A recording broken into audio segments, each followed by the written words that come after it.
नमस्कार, मैं हूं एस्ट्रो वास्तु एक्सपर्ट सावी सिंह और आपके राशिफल के साथ आज हम फिर से हाजिर हैं। नवंबर का महीना आ चुका है, यानी कि ऑलमोस्ट साल की एंडिंग हो रही है और सभी लोग जानने के लिए उत्सुक हैं कि क्या जाते जाते ये साल जो है वो उनके लिए कुछ अच्छे बदलाव जो है वो लेकर आ सकता है या नहीं।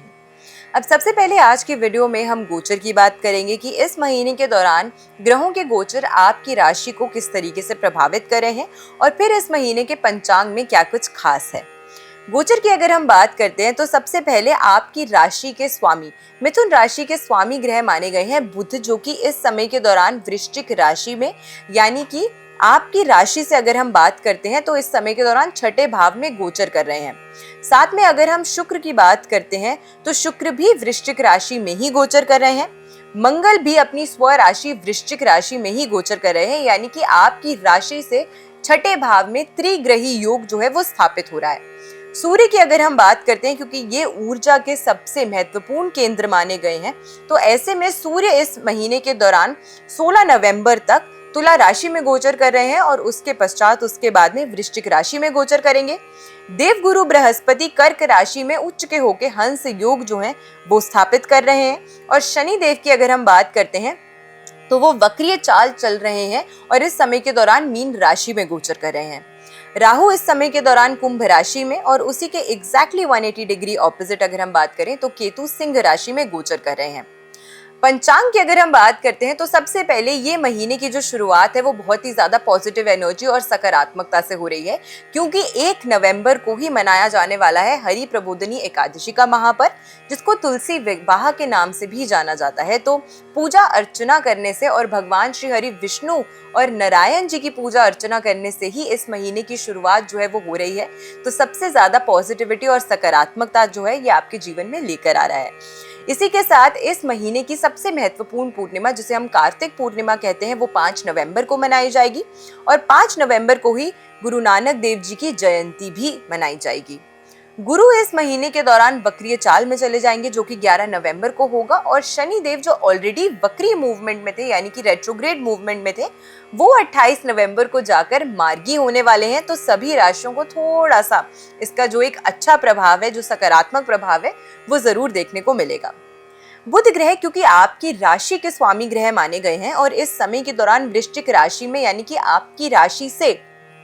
छठे भाव में गोचर कर रहे हैं, तो सबसे पहले हो सकता है कि इस महीने के दौरान आपको थोड़े से हेल्थ इश्यूज जो हैं वो ऑन एंड ऑफ सता सकते हैं। विशेष करके खांसी, जुकाम, कोल्ड, इस तरीके की जो परेशानियां हैं वो, या फिर नसों से जुड़ी हुई, नर्व सिस्टम से जुड़ी हुई कोई ना कोई थोड़ी सी डिफिकल्टीज जो है उसका सामना आपको करना पड़ सकता है। तो स्वास्थ्य के लिहाज से आपके लिए जो महीना है वो थोड़ा सा ऊपर नीचे रह सकता है, इसीलिए आपको अपने स्वास्थ्य का विशेष करके ख्याल इस महीने के दौरान जरूर रखना है। शुक्र की अगर हम बात करते हैं तो वो पंचम भाव में, यानी कि तुला राशि में गोचर करने वाले हैं और वो इस महीने यानी कि 26 नवंबर तक तुला राशि में रहने वाले हैं। पंचम भाव में शुक्र ग्रह, क्योंकि नेचुरली ये भाव जो है वो आपके लिए आपके दोस्तों का, आपके रिलेशनशिप्स का, और साथ में अगर आप विवाहित हैं, आपके बच्चे हैं, तो ये बच्चों का भी भाव माना गया है। तो ऐसे में शुक्र जो नेचुरली एक बेनिफिक प्लैनेट है, उनकी यहाँ पर प्लेसमेंट जो है वो आपके रिश्तों में, आपके दोस्ती यारी में काफी अच्छे जो सकारात्मक प्रभाव है वो डालता हुआ नजर आता है। इसी के साथ में मंगल की अगर हम बात करते हैं तो वो भी छठे भाव में वृश्चिक राशि में ही गोचर कर रहे हैं और क्योंकि यहाँ पर मंगल भी प्लेस्ड है और आपकी राशि से अगर हम बात करते हैं तो मंगल एकादश भाव के भी स्वामी होके यहाँ पे छठे भाव में प्लेस हो रहे हैं। तो ऐसे में सबसे पहले आपको हो सकता है कि इस समय के दौरान नौकरी पेशे में कुछ आपको अच्छी सफलता जो है वो देखने को मिल सकती है। हो सकता है थोड़े से शत्रु या आपके कॉलीग्स जो है वो आपको परेशान करने का प्रयास करें, लेकिन फिर भी आपके जो सीनियर्स हैं उनके सहयोग से आपको काफी अच्छी मान सम्मान, रिकॉग्निशन और प्रतिष्ठा जो है वो मिलती हुई नजर आती है। सूर्य की अगर हम बात करें तो इस महीने के दौरान वो भी तुला राशि में गोचर कर रहे हैं 16 नवंबर तक, जो कि आपके पंचम भाव को प्रभावित कर रहा है और 16 नवंबर के बाद वृश्चिक राशि में गोचर करके ये आपके छठे भाव को भी प्रभावित करेगा। महत्वपूर्ण चीज ये है कि इस महीने के दौरान आपके छठे भाव में, जो कि शत्रुओं का भाव माना जाता है, ऋण रोग का भाव माना जाता है, वहां पे त्रिग्रही योग जो है वो स्थापित हो रहा है और जो कि सूर्य, बुध और साथ में यहाँ पर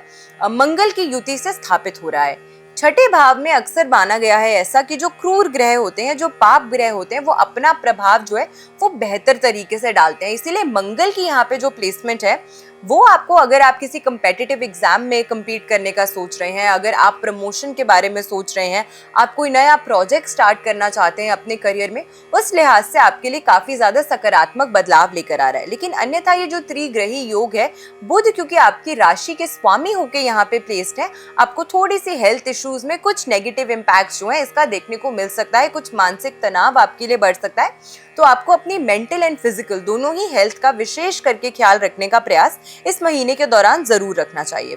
देवगुरु बृहस्पति इस महीने के दौरान आपकी राशि से द्वितीय भाव की राशि में गोचर कर रहे हैं और उच्च के हैं। तो सेकंड हाउस में उच्च के गुरु की जो प्लेसमेंट होती है वो काफी ज्यादा सकारात्मकता लेकर आती है।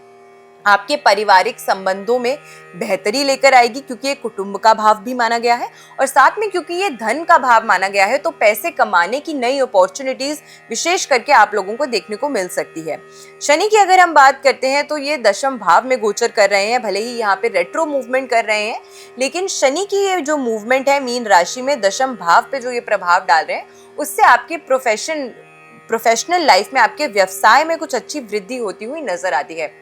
राहु की नवम भाव में जो प्लेसमेंट है इस समय के दौरान कुंभ राशि में, वो कहीं ना कहीं आपको धर्म से जुड़ी हुई जो यात्राएं हैं वो करा सकती है। और केतु क्योंकि तीसरे भाव में सिंह राशि में गोचर कर रहे हैं तो हो सकता है कि विशेष करके आपके भाई बहनों के साथ थोड़ा सा मनमुटाव जो है वो स्थितियां परेशानी आपके लिए ला सकती हैं, या आपके जो सहयोगी हैं, सहकर्मी हैं, कोलीग्स हैं, वो आपके पीठ पीछे आपकी कुछ चुगली, निंदा या आपके अगेंस्ट कुछ प्लॉटिंग करने का प्रयास जो है वो कर सकते हैं। तो इन चीजों से आपको विशेष करके इस महीने के दौरान सावधान रहने का प्रयास करना चाहिए। ऑल ओवर अगर हम बात करते हैं तो नवंबर का महीना आपके लिए काफी ज्यादा अच्छे सकारात्मक बदलाव आपके करियर के लिहाज से लेते हुए नजर आता है। आपके अंदर काफी एक अच्छी एनर्जी, एक नई ऊर्जा जो है वो होने वाली है, जिसके कारण से आप अपने गोल्स को, आप अपने लक्ष्यों को अचीव कर पाएंगे, और जो भी आप निर्णय इस महीने के दौरान लेंगे वो आपके लिए अच्छे बदलाव ही लेकर आता हुआ नजर आता है। इस समय के दौरान आपके जीवन में कुछ